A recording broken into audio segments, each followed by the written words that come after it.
باللہ من الشیطان الرجیم بسم اللہ الرحمن الرحیم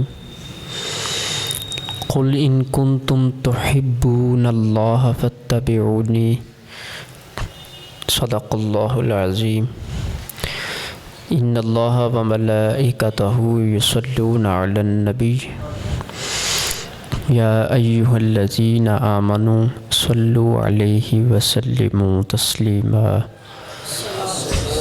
الصلاة والسلام علیک یا رسول اللہ الصلاة والسلام علیک یا سیدی یا حبیب اللہ الصلاة والسلام علیک یا رحمة للعالمین وعلى آلک واصحابک یا شفیع المذنبین۔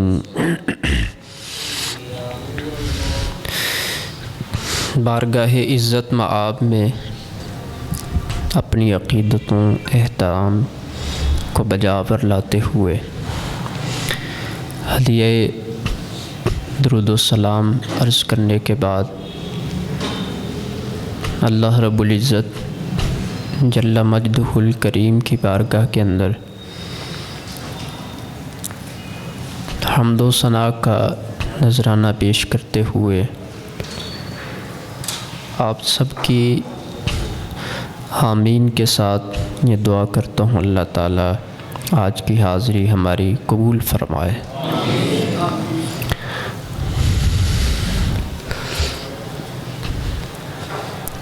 اللہ کا فضل ہے کہ آج ہم صاحب ایمان ہیں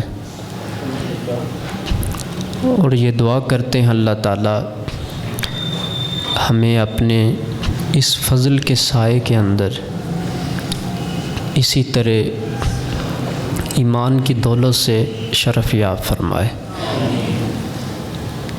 صاحب ایمان ہو کر دنیا سے جائیں، اللہ تعالیٰ قبر اور حشر کے اندر اپنے محبوب کا ساتھ اور ان کی رحمت کا سایہ نصیب فرمائے۔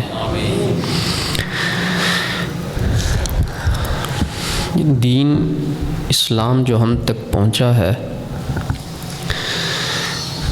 بیش بہا قربانیاں، روح فرسا داستانیں، لازوال قربانیوں کے بعد اسلام کی یہ دولت ہم تک پہنچی ہے۔ آج ہم اس بات پر جائزہ لیں گے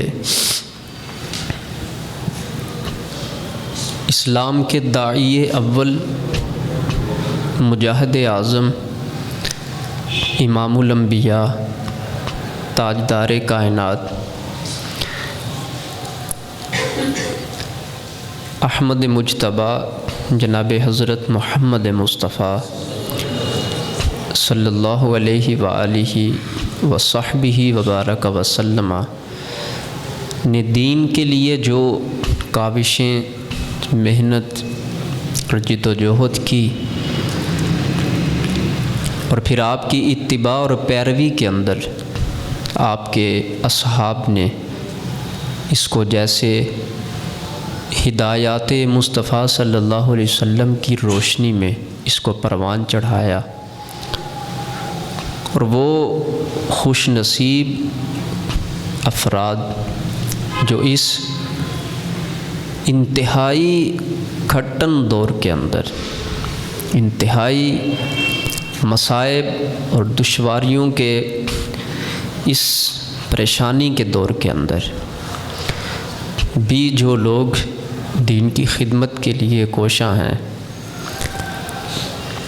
اللہ تعالیٰ ان لوگوں کو بھی سلامت رکھے جو دین کا پیغام دینے کے لیے کوشاں ہیں، اور اللہ تعالیٰ ان کی مساعی کو اپنی بارگاہ عالیہ کے اندر قبول و منظور بھی فرمائے، اور مسلمانوں کو بھی اللہ تعالیٰ حمیت دین اور غیرت دین سے مالا مال فرمائے۔ جس دن سے حضور علیہ السلام کو حکم ملا تبلیغ دین کا، اس دن سے لے کر زندگی کے آخری لمحات تک میرے آقا نے پریشانیوں کا سامنا کیا، تکالیف کا سامنا کیا، مصائب اور دشواریوں کا سامنا کیا، لیکن اس کے باوجود اس مجاہد اعظم نے اللہ تعالیٰ کے اس پیغام کو ایسا پہنچایا کائنات کے ذرے ذرے کے اندر کہ آج جہاں بھی اسلام کی آپ کو بالادستی نظر آ رہی ہے، یہ سب میرے آقا کریم علیہ الصلاۃ والسلام کی قربانیوں کا صدقہ نظر آ رہا ہے۔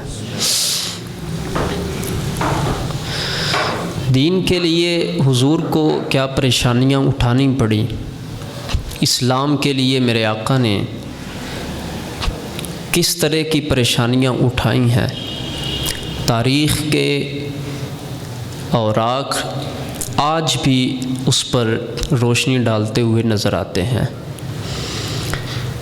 ہم میلاد تو منا چکے ہیں، تو کیا اب سارا سال فارغ رہنا ہے؟ ہم نے میلاد کا جو مقصد تھا وہ 11 مہینے مقصد میلاد پر عمل کے لیے ہے، اور 1 ماہ وہ مقصد عمل بھی ہے اور حضور کی ولادت کی خوشی کے ترانے بھی گانے کے لیے ہے۔ دیکھنا اس بات کو ہے اس دور کے اندر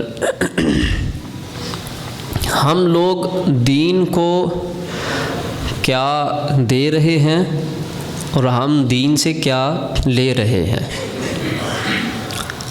بس یہ ایک چھوٹا سا سوال ہے، اس کو بھی دیکھنا ہے، اور یہ چیز پر بھی آج گفتگو سننی ہے کہ حضور نبی رحمت امام الانبیاء صلی اللہ علیہ وآلہ وسلم نے اس اسلام کے لیے کیسی کیسی اذیتیں حضور نے خود اٹھائی ہیں، پریشانیاں میرے آقا نے خود اٹھائی ہیں۔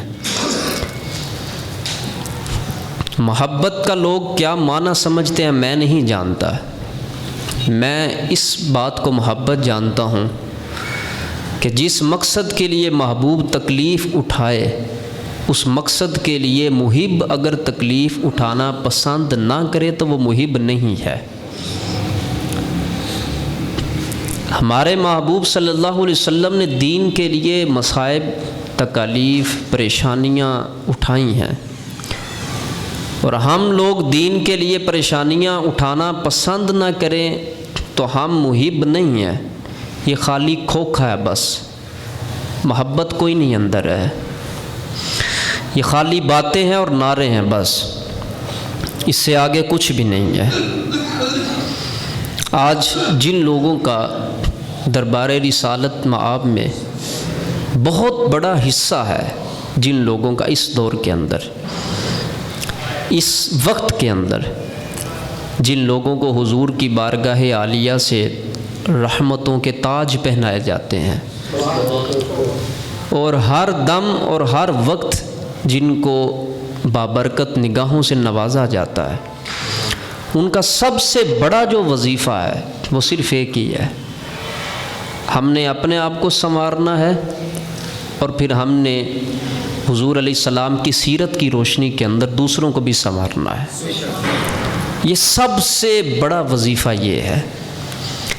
مسبحین کی تسبیحوں سے، قارئین کی قرات سے، صائمین کے روزوں سے بھی بڑھ کر اللہ کی بارگاہ کے اندر اور حضور کی بارگاہ میں قرب دلانے والا سب سے اعلیٰ، سب سے بڑا وظیفہ یہی وظیفہ ہے، جو انسان خود بینی یعنی اپنے آپ کو دیکھتا ہے اپنے عمل کے تناظر میں، اور پھر حضور کے دین کے لیے فکر مند رہتا ہے، اس سے بڑا قرب مصطفیٰ کا کوئی وظیفہ نہیں ہے۔ یہ بات 100% سے بھی زیادہ مجرب بات ہے۔ تو حضور کی سیرت کی باتیں سننا، مزے لینا، اور کانوں کو، روح کو ٹھنڈک دے کے چلے جانا کان لپیٹ کر، تو کیا آپ سمجھتے ہیں کہ حضور دیکھ نہیں رہے سب کچھ؟ میرے آقا سب کچھ دیکھ رہے ہیں۔ سب کچھ حضور ملاحظہ فرما رہے ہیں، جو ہونا ہے حضور کو ان چیزوں کا بھی پتہ ہے، اور ہماری محبت، ہماری جمع خرچ لفظی گفتگو اور ہمارا عمل سے کنارہ کش ہونا یہ بھی حضور کو پتہ ہے، اور ہماری خالی دعوے جو عمل سے دور ہیں اور ہمارے خالی دعوے جو دین کے بارے میں ہے اور دین کے لیے جس کے اندر 1% بھی محبت کا پہلو شامل نہیں ہے، یہ بھی حضور کو پتہ ہے۔ تو پھر جو جیسا ہے اس کو ویسا نوازا جاتا ہے۔ اس دین کی خاطر، اس اسلام کی خاطر جو حضور نے تکالیف اٹھائی ہیں، جو مصائب میرے آقا نے اپنے ذات پر لیے ہیں، ان کا سب کا خلاصہ اس جملے کے اندر موجود ہے۔ جب میرے آقا کریم علیہ الصلوۃ والسلام سے دین کی تکالیف اور مصائب کے بارے میں کہا گیا تو حضور نے فرمایا سب سے زیادہ دین کے معاملے میں مجھے ستایا گیا ہے، سب سے زیادہ دین کے معاملے میں مجھے تکلیفیں دی گئی ہیں، سب سے زیادہ مجھے دین کے معاملے کے اندر پریشانیاں اٹھانا پڑی ہیں۔ آج ذرا اس واقعہ کو دیکھ کر جو میں ابھی بیان کرنے لگا ہوں، اپنی محبتوں کا ذرا جائزہ لینا ہے ہم نے، اور حضور کے قرب کا جو معنی ہے نا، حضور کے قریب ہونے کا معنی، وہ مشن کے قریب ہونے کا مطلب ہے۔ ہم لوگ آج بھی وہ بندہ حضور کے اتنا ہی قریب ہے جتنا وہ حضور کے مشن کے قریب ہے، سرکار کی تعلیمات کے قریب ہے۔ اور یہ جو لفظی جمع خرچ کے جو معاملات ہیں، یہ ڈانس اور رقص اور یہ دنیاوی دکھلاوے، یہ جو کچھ بھی ہے، اس سے دنیا تو بڑی متاثر ہوتی ہے، مگر وہاں پر جو سودے کیے جاتے ہیں وہ قلب اور قلب کی نیتوں کی بنیاد پر کیے جاتے ہیں۔ وہاں پر جو نوازا جاتا ہے وہ انسان کے باطن کو دیکھ کر نوازا جاتا ہے۔ بڑا رش اکٹھا کر لینا اور اصلاح ایک کی نہیں ساری زندگی مجھ سے ہوئی، میرا کیا فائدہ ہے ایسے رش بنانے کا اور ایسی عزتیں اکٹھی کرنے کا؟ اور دین کے لیے تڑپنا اور دین کے لیے سلگنا اور دین کے لیے پگھلنا یہ کسی کسی کو نصیب ہوتا ہے۔ گھر، اولاد، فیکٹری، کاروبار، اس کو کیسے میں نے دن بدن میں نے ترقی دینی ہے، پروموٹ کرنا ہے، آج یہ فکر مسلمان کو کھا گئی ہے۔ اس کے چیپٹر کے اندر اور اس کی زندگی کے اندر اسلام کے لیے کیا ہے، یہ ایک سوال ہے میرا۔ دین کے لیے اس کی زندگی میں ہے کیا؟ جو کچھ آپ کی اور میری زندگی میں دین کے لیے ہے نا، وہ میں جانتا ہوں اور وہ آپ بھی جانتے ہیں۔ پھر اس کے بعد سمجھ لیں ہمیں نسبت رسول اور غلامی رسول کیسی حاصل ہے، اور ہم کس قدر نسبت رسول کے دعوے دار ہیں اور کتنے کھوکھلے ہیں ہم لوگ اپنے عمل کے اندر۔ حضور نبی اکرم صلی اللہ علیہ وآلہ وسلم ایک دن ایک راہ سے گزر رہے تھے، ایک کمینہ خصلت انسان، بدخو خصلت انسان، اس نے حضور علیہ السلام کے اوپر مٹی ڈال دی، اور جب میرے آقا کے اوپر مٹی ڈالی تو حضور کی مبارک عنبرین زلفیں گیسوئے دراز حضور علیہ السلام کے اس کے اوپر مٹی پڑ گئی۔ لکھنے والوں نے خاک آلود لکھا، مگر میری محبت یہ گوارا نہیں کرتی کہ میں یہ کہوں، میں یہ کہوں گا اس مٹی نے حضور علیہ السلام کے مبارک گیسوؤں کے اندر پناہ لے لی، اور حضور اسی حالت کے اندر اپنے گھر تشریف لائے۔ حضرت فاطمہ سیدۃ البطول الزہرا رضی اللہ تعالی عنہا آگے بڑھیں اور حضور کی اس حالت کو دیکھ کر وہ روئیں، اور میرے آقا کریم علیہ السلام نے اپنا مبارک امامہ ایسے اتارا، اور امامہ شریف اتار کر جب سر آگے کیا، وہ حضور علیہ السلام کی زلفوں کو دھو بھی رہی ہیں اور ساتھ رو بھی رہی ہیں، اور آپ علیہ الصلوۃ والسلام کا مبارک چہرہ جو ہے اس کے اوپر بھی مٹی موجود ہے۔ لیکن اس کے باوجود میرے آقا کریم صلی اللہ علیہ وسلم نے ایک مبلغ کے لیے، ایک مجاہد کے لیے اور ایک دین کی خدمت کرنے والے شخص کے لیے اس میں بہت بڑا پیغام ہے، میرے آقا نے پیچھے مڑ کے بھی ایسے نہیں دیکھا کہ کون ایسا انسان ہے جس نے میرے ساتھ یہ جسارت کی ہے. میرے آقا حضور ایسے ہی آگے تشریف لے گئے. جب گھر گئے اور زلفوں کو دھویا گیا اور اس دوران بیٹی تھی، محبت ہے، رونا آ گیا، سسکیاں بن گئیں، اور جب روتی رہیں تو حضور علیہ السلام نے پھر کلمات کیا ارشاد فرمائے، ای بنیش اصبری فإن اللہ مانع، اے میری بیٹی چپ کر جا، تیرا باپ وہ مقام رکھتا ہے اللہ کی بارگاہ میں کہ خود رب تیرے باپ کا نگہبان ہے، صبر کرو. تو دین کے پیغام کے اندر صبر سب سے بڑی منزل ہے، صبر سب سے بڑی منزل ہے دین کے پیغام کے اندر. پہلے دور کے اندر ہم آج سمجھتے ہیں ہم بڑے شاہکار اور ہم بڑا دین کا کام کر رہے ہیں. دین کا کام تو کر گئے کرنے والے، سب کچھ وہ بنا کے دے گئے ہیں ہمیں. ہم سیدھا صاف آج تعلیمات پر عمل پیرا کرتے ہوئے بڑے بھاری ہیں ہم لوگ. میں کہتا ہوں عمل کرنا تو بڑی دور کی بات ہے، دینی تعلیمات سے آشنائی کے لیے وقت دینا وہ بھی میری طبیعت پہ گراں گزرتا ہے. پریشان ہوتے ہیں آج مسلمان دین پر عمل کی بات سنتے ہوئے بھی، ان کے پاس وقت نہیں ہے. ان کو پکڑ پکڑ کے بٹھایا جاتا ہے، ان کو دعوتیں دے دے کے، تسلیاں دے دے کے ان کو بٹھایا جاتا ہے. حضور اتنے گھنٹوں کی بس محفل ہے، تشریف رکھیں، حضور اتنا ٹائم بس تشریف رکھیں. یہ تسلیاں یہ کس بات کی ہیں؟ یہ کس کو تسلیاں آپ دے رہے ہیں؟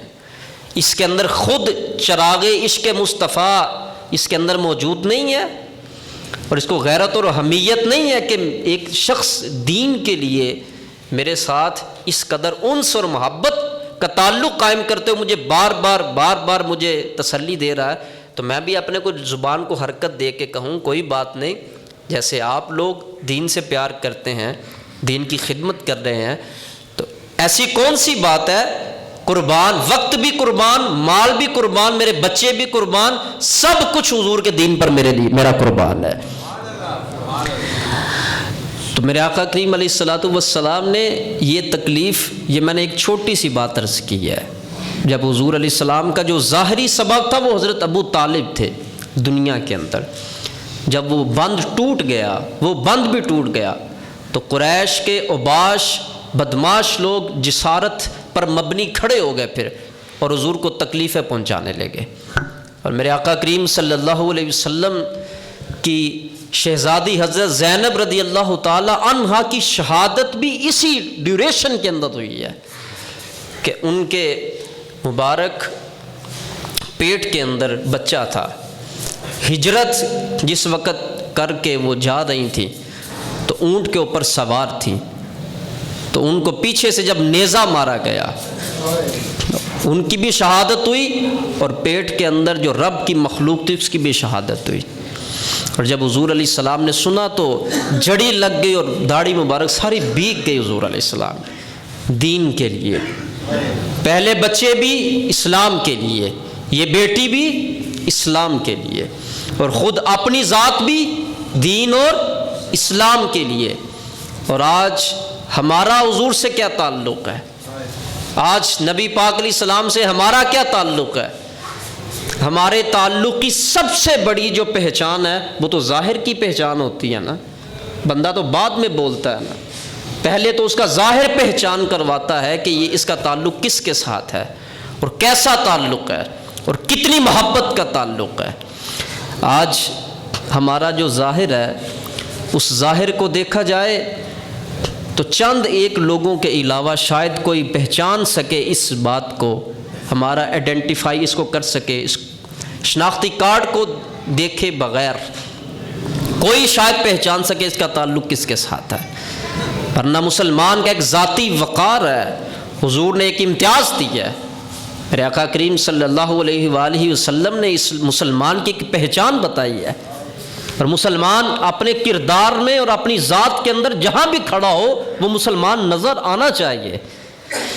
مگر آج کا مسلمان جو ہے وہ کس قدر اس نے اپنی شکل، اپنی صورت، اپنا رنگ، اپنی وضع اور اپنا ڈھنگ سب کچھ دنیا کی خاطر نیست و نابود کر کے رکھ دیا ہوا ہے. ہر چیز کو بدل ڈالا ہے اپنی خواہش ناتمام کی خاطر۔ آج سب کچھ آج کے اس مسلمان نے ملیا میٹ کر دیا ہوا ہے۔ تو پھر حالت تو یہ بننی تھی نا ہماری، جو اب بن چکی ہوئی ہے۔ آج ہم نے ایک جگہ پر سر نہیں جھکایا تو پھر ہر جگہ پر جھکانا پڑ رہا ہے ہمیں سر۔ پھر آقا کریم صلی اللہ علیہ وآلہ وسلم کے پڑوس کے اندر ابو لہب کی بھی رہائش ہے، پڑوس کے اندر عقبہ بن ابی معیط کی بھی رہائش ہے، اور حکم بن ابی العاص کی بھی رہائش ہے۔ تو نبی پاک صلی اللہ علیہ وسلم کے اوپر یہ پڑوسی کافر پڑوسی جو ہیں، پھر آقا کریم علیہ السلام نماز پڑھتے ہیں تو بکری کی اوجھ حضور کے اوپر رکھ دیتے ہیں، ہنڈیا پک رہی ہے تو اوپر سے گندگی ہنڈیا کے اندر پھینکتے ہیں، آپ کے صحن کے اندر گندگی ساری ڈال دیتے ہیں۔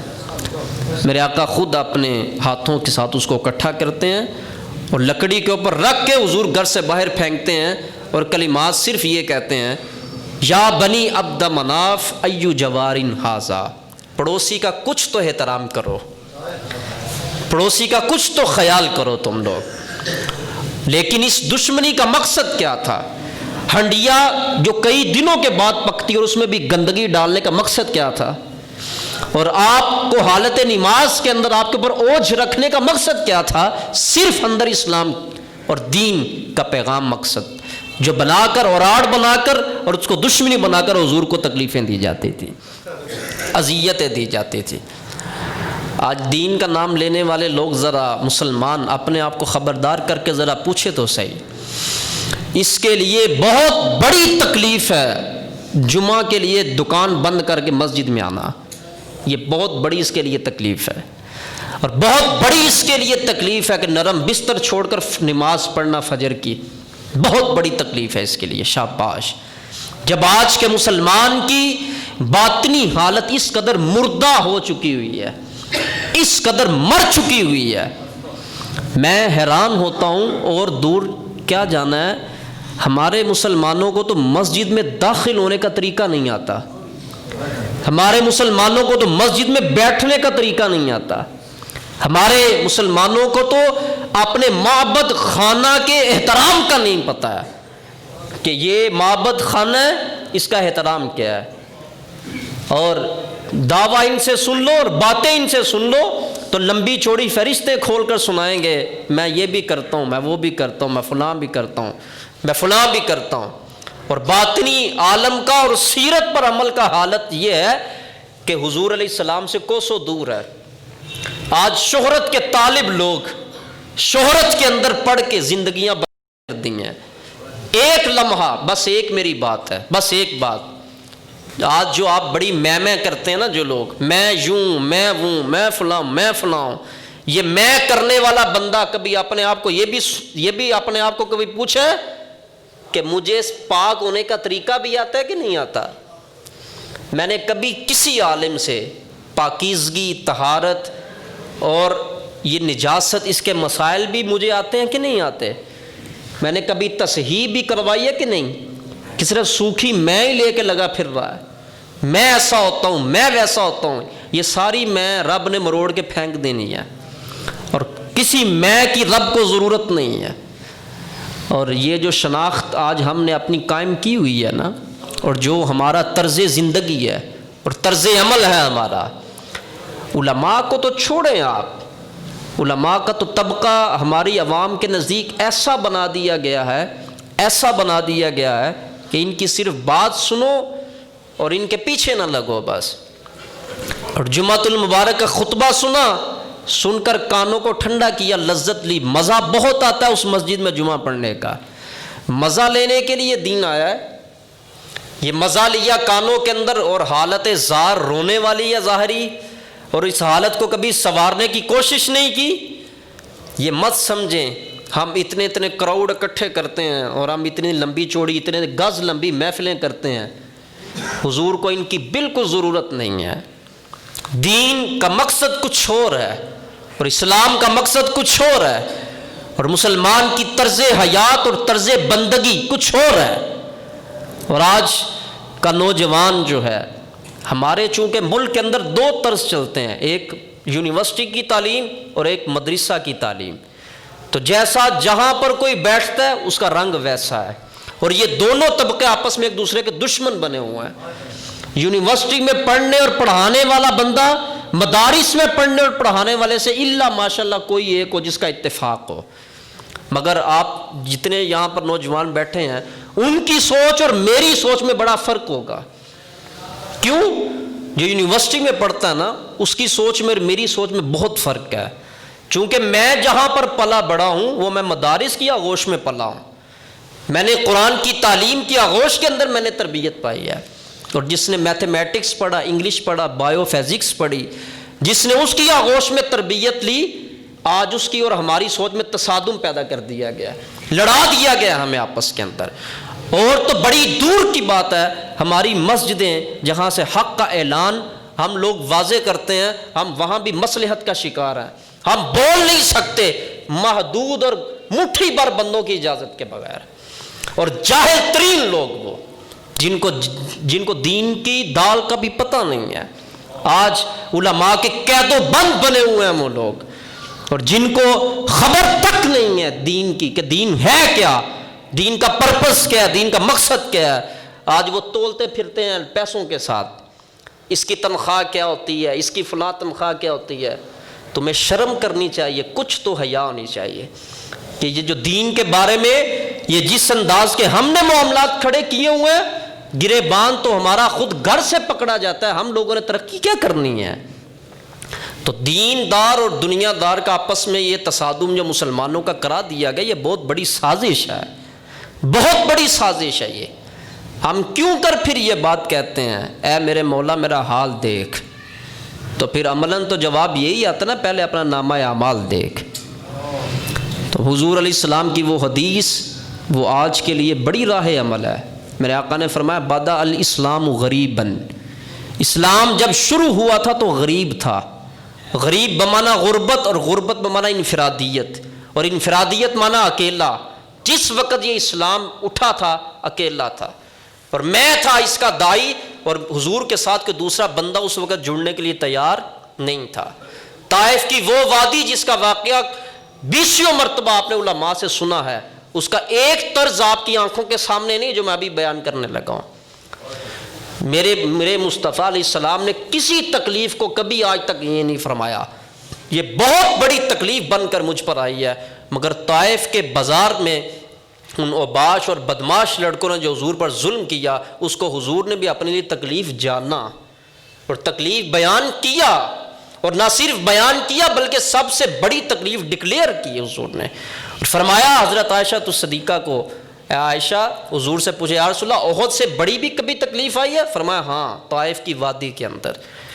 آج جس حالت میں دینداروں کے لیے استقبال کی صفیں بنائی جاتی ہیں نا، ایک صف ادھر اور ایک صف ادھر، اسی حالت کے اندر پتھر برسانے والوں کی 2 صفیں بنائی گئی تھی، اور ایک صف بائیں جانب اور ایک صف دائیں جانب، اور اس انداز میں حضور اندر سے گزر رہے ہیں اور میرے آقا کے اوپر پتھراؤ ہو رہا ہے. اور جو پتھر لگتا ہے اس کو پھر اٹھا کے جو چہرے پہ مار لیتے ہیں، جب حضور آگے جاتے ہیں وہ کمر کے اوپر مارتے ہیں. اور پھر میرے آقا کریم علیہ الصلوۃ والسلام جب گزرتے ہیں تو حضور علیہ السلام کے مبارک پاؤں کو زخمی کرتے ہیں. جب ان کی تکلیفوں سے حضور علیہ السلام کی شدت اور خون یوں بہتا ہے، پھر میرے آقا یوں اپنے مبارک چہرے کے اوپر ہاتھ رکھ لیتے ہیں، اور ہاتھ رکھ کے جب حضور بیٹھ جاتے ہیں پھر میرے آقا کو اٹھایا جاتا ہے، اٹھا کے پھر حضور پہ پتھر برسائے جاتے ہیں. آج دیندار لوگ جو حضور کے نام پر لینے اور کمانے والے لوگ اور حضور کے نام پر عزتیں لینے والے لوگ، آج تمہارے لیے 2 صفیں بنا کے تمہیں اندر سے پروٹوکول سے گزارا جائے اور تمہیں پھول ڈالے جائیں، تم پہ پھول پھینکے جائیں. ان پر پھول نہیں، ان پر پتھر برسائے گئے. مگر اس کے باوجود وہ عبد منیب جب اس سب سے گزرتے ہیں تو آگے جا کے اپنا چہرہ مبارک صاف کر کے 2 رکعت شکرانے کے اللہ کی بارگاہ میں ادا کرتے ہیں، اور کلمات کیا کہتے ہیں؟ ہماری غیرت جگانے کے لیے، ہم مسلمانوں کی غیرت اور حیا کو جگانے کے لیے کلمات. حضور کیا فرماتے ہیں؟ میرے مولا میں تو اس حالت میں بھی تجھ سے راضی ہوں، تو بتا راضی ہے کہ نہیں راضی ہے؟ میں تو ایسی حالت میں بھی تجھ سے راضی ہوں. آج ہم لوگ دین کے لیے تھوڑا سا کانٹا چبھ جائے ہم اتنے نازک ہیں، ہم باہر نکلنا پسند نہیں کرتے ہیں۔ آج تک وہی سوال، آج تک ہم نے دین کو دیا کیا ہے؟ یہ ایک سوال ہے میرا۔ اگر وقت مل جائے، چونکہ آپ آج لوگوں کے پاس وقت نہیں ہے نا اتنی بات سوچنے کا بھی کہ ہم نے دین کو آج تک دیا کیا ہے۔ سب سے بڑی قربانی انسان کی جو دین کے لیے ہے نا، سب سے بڑی قربانی، نہ پیسہ ہے، نہ وقت ہے، نہ اولاد ہے، سب سے بڑی انسان کی دین کے لیے قربانی یہ ہے کہ وہ اپنے باطن کو عمل کے لیے پیش ایسا کر دے جیسے حضور نے اسے مانگا ہے۔ یہ سب سے بڑی قربانی ہے کہ آج یہ جتنے نوجوان بیٹھے ہیں داڑیاں کیوں منڈاتے ہیں؟ کیوں منڈاتے ہیں داڑیاں؟ یہ کس وجہ سے؟ چونکہ ان کے اوپر جس چیز کا غلبہ ڈال دیا گیا ہے اور معاشرہ جس انداز میں قرید دیا گیا ہے، اس کا دل نہیں کرتا کہ میں حضور کی سنت پر عمل کروں۔ اس نے ایک وقت بنا لیا، یہ وقت گزرے گا تو پھر میں چہرے پہ داڑھی آنے دوں گا، یہ وقت بھی گزرے گا تو پھر چہرے پر داڑھی آنے دوں گا میں۔ اور جو امامہ باندھ لے اس کو تو ایسی حیرانگی کی نظر سے دیکھتے ہیں جیسے کسی اور دنیا کا یہ شخص آ چکا ہے ہمارے اندر، ایسے ترچھی نگاہوں سے اس کو دیکھتے ہیں، وہ بندہ پریشان ہو جاتا ہے کہ میں نے سر پہ پگڑی کیا رکھ لی ہے، میں کون سا جرم کر بیٹھا ہوں۔ یہ مسلمانوں کا معاشرہ اور ماحول ہے جو ہم لوگوں نے آپس میں اس انداز کا پیدا کر دیا ہوا ہے۔ تو حضور علیہ السلام نے جو اس کی تعبیر کھینچی میں اسی پر اجازت چاہتا ہوں۔ فرمایا جب اسلام شروع ہوا تو غریب تھا، اس پر آوازیں کسنے والے لوگ تھے، مگر اس میں اور آج کی غربت میں بہت واضح فرق یہ ہے، اس وقت اعتراض کرنے والے کافر تھے اور آج اعتراض کرنے والا خود مسلمان ہے، آج خود دین کو نقصان پہنچانے والا خود مسلمان ہے، آج ٹھوکر لگانے والا خود مسلمان ہے۔ میں بالکل کھلی بات کرتا ہوں، ہمیں اپنی مساجد کے اندر بھی اسلام کا صحیح پیغام پہنچانے کی اجازت نہیں ہے۔ اس سے بڑی غربت اسلام کی اور کیا ہے؟ پھر کہاں پر کھڑے ہو کے دین کی بات کریں؟ کہاں پر بیٹھ کے دین کی بات کریں؟ ہم لوگ مصلحت شکار ہو چکے ہیں، موضوع ہمیں کوئی اور دے، تربیت ہماری ممبر سے اتر کر کوئی اور لوگ کریں۔ جن لوگوں کو عالم کے وقار کا پتہ نہیں ہے، جن لوگوں کو باعمل عالم کی قدر اور حیثیت کا پتہ نہیں ہے، دنیا کے چند ٹگوں کی خاطر تم روب ڈالتے ہو اور تمہیں عزت اور وقار کا احترام نہیں ہے کسی عالم کا۔ اور عالم بھی اللہ ماشاءاللہ انہوں نے اپنے وقار اور مقام کو دیکھا ہوتا تو آج یہ مجروحیت نہ ہوتی۔ اور اس بات کہنے میں مجھے کوئی شرم حیا نہیں ہے، چونکہ میں کسی کو راضی کرنے کے لیے نہیں کہہ رہا ہوں، ایک دین کا درد، اور میں حضور کے دین کے درد کے لیے بات تو ہم نے کرنی ہی کرنی ہے حرارت کیا۔ ہم لوگ وہ باوقار پیکر شرم و حیا اور سچا عاشق جو رات جن کا وصال ہوا، علامہ خادم حسین رضوی رحمۃ اللہ تعالی علیہ، انداز اپنا اپنا ہوتا ہے، آواز اپنی اپنی ہوتی، مقصد ایک ہی ہے، انداز اپنے، آواز بھی اپنی ہے۔ 5 لوگوں کا کفیل دنیا سے چلا جائے تو سر کے اوپر پیٹ رہے ہوتے ہیں ہاتھ رکھ کے، وہ لاکھوں لوگوں کے عشق مصطفیٰ کا وکیل تھا، ہاں، تو لاکھوں کروڑوں لوگوں کے عشق مصطفیٰ کا وکیل تھا۔ آج وہ ہم سے جدا ہوا، اور یہ میں اب آپ کو بتاؤں گا، جس لبرل ازم کو اس بندے نے نتھ ڈالی ہوئی تھی نا، اب ہم دیکھیں گے کون ایسا بندہ اندر کھڑا ہوتا ہے اب، اور کون ایسا مجاہد پیدا ہو کر تمہارے لیے اور سب کے لیے آسانی کا سامان کرتا ہے۔ یہ اس زبان کو کھول کے 2 کلمے کہہ لینا علماء کے بارے میں بڑی جسارت ہے۔ بچوں تم تو سیدھی سیدھی مسجد کی خدمت تمہیں کرنی نہیں آتی، اور جن لوگوں نے ساری زندگی اسلام کے لیے اپنی زندگی دی ہے اور خدمت اسلام کی ہے اور کروڑوں دلوں کے اندر عشق مصطفیٰ کو نافذ کیا ہے، اور وہ جو قادیانیت کے لیے سد باب تھا اور غیر مسلم قوتوں کے سامنے کھٹکتا تھا جو شخص، آپ کیا سمجھتے ہیں وہ ایسے ہی تھا؟ اس کو تیار کیا گیا تھا، اور کس فیکٹری میں تیار کیا گیا؟ عشق مصطفیٰ کی فیکٹری میں تیار کیا گیا۔ ایسے لوگ بڑے بڑے سالوں بعد پیدا ہوتے ہیں۔ ٹھہر جوڑ، نعرے نہ مارو، عمل کیا کرو، یہ صرف باتیں کرنا کوئی کام نہیں ہے۔ بات تو ایسے لوگ بھی وہ کہیں گے مولوی تھا چلا گیا، بابا جی تھے چلے گئے، ہاں آپ کو چونکہ دین سے جتنا کو پیار آپ نے تو بات ویسے کرنی ہے نا، وہ تو ہمیں پتہ ہے کہ اس شخص کا وجود اسلام کے لیے کتنا مفید تھا اس دور کے اندر، ہر شخص نے دنیا سے جانا ہے۔ اور وہ مجھے حضور کی حدیث یاد آ گئی، اس پر میں اختتام کرتا ہوں، کچھ وہ لوگ ہیں جن کا لوگ جنازہ پڑھیں تو وہ بخشے جاتے ہیں، اور کچھ وہ لوگ ہیں جن کا لوگ جنازہ پڑھے تو لوگ بخشے جاتے ہیں۔ یہ سب کردار کی خوبی ہے، یہ سب کردار کا عمل ہے۔ ہمارے وہ مسلک کے بہت اعلیٰ ظرف ایک انسان تھے، با کردار اور پیکر شرم و حیا اور سچے عاشق رسول تھے۔ اب ہم لوگ سنی مرے ہوئے کا ادب زیادہ کرتے ہیں اور اس سے پیار بھی زیادہ کرتے ہیں، اور بعد میں ہم روتے بھی زیادہ ہیں۔ زندہ کی ہمیں قدر نہیں ہے، اور نہ زندہ کے ساتھ جو ہم لوگ کرتے ہیں وہ ہمیں سب پتہ ہے، جو آج ہمارے ساتھ ہو رہا ہے۔ ہم یہ دکھ کس کو سنائیں؟ صرف ہم اپنے آقا کے سامنے روتے ہیں۔ یہ جو امت آج کر رہی ہے نا علماء کے ساتھ، ہم تو وہاں پر یہاں پر اس امتی کو تو 10 منٹ گوارا نہیں ہوتے، 5 منٹ اوپر گھڑی کے ٹائم چلا جائے تو ہمارے گریبان کو آتے ہیں۔ آپ کو ٹائم کا نہیں پتہ؟ جس شخص کی ذہنیت گھڑی کے ساتھ لٹکی ہوئی ہے، احترام عالم کو وہ اتنا نہیں جانتا کہ اس عالم کا احترام اسلام کے اندر کتنا بڑا احترام ہے اس کا۔ آپ کا ٹائم قیمتی ہے تو ہمارا آپ سے بڑا قیمتی ٹائم ہے، یہ بات یاد رکھیے گا۔ آپ کا ٹائم دنیا کے لیے ہوگا، ہمارا دین کے لیے ٹائم ہے۔ ہم یہاں پر بیٹھ کے مزے نہیں چکھ رہے، اور نہ ہی ہم یہاں پر بیٹھ کے کوئی جتنے منٹ بولیں گے ہم نے پیسے اکٹھے کرنے ہیں، اور نہ ہمارا ایسا مزاج ہے۔ ہماری بھی انرجی ویسٹ ہوتی ہے، مگر مقصد صرف دین کی بات دینا ہوتا ہے۔ ان لوگوں کو جو لیٹ آتے ہیں، آپ ہمیں اس چیز کا درس نہ دے ٹائم اتنا ہو گیا، ٹائم کا ہمیں آپ سے زیادہ خیال ہے، اور ہمیں ٹائم کا آپ سے زیادہ پتہ بھی ٹائم کا ہمیں، اور آپ سے زیادہ قیمتی بھی ہے ہمارا ٹائم۔ لیکن کچھ یار خیال ہونا چاہیے انسان کو، بولتے ہوئے کچھ خیال ہونا چاہیے۔ جس کے پیچھے نمازیں پڑھتے ہو، جس کے پیچھے آپ لوگ جس کو دعاؤں کے لیے کہتے ہو، اتنی منافقت ہمارے دور کے اندر آ چکی ہے۔ کاش یہ دو رخی یک رخ میں بدل جائے تو انشاءاللہ اسلام پھلے گا بھی اور پھیلے گا بھی انشاءاللہ تعالی۔ اسی وجہ سے ذلت مسلط ہے۔ میں یہی دعا کرتا ہوں اللہ تعالیٰ ان کے مشن کو جاری و ساری فرمائے، اللہ ان کے مراتب مزید بلند فرمائے، اور ہمیں اپنے اسلام کے ساتھ سچی محبت عطا فرمائے۔ وآخر دعوانا الحمدللہ رب العالمین۔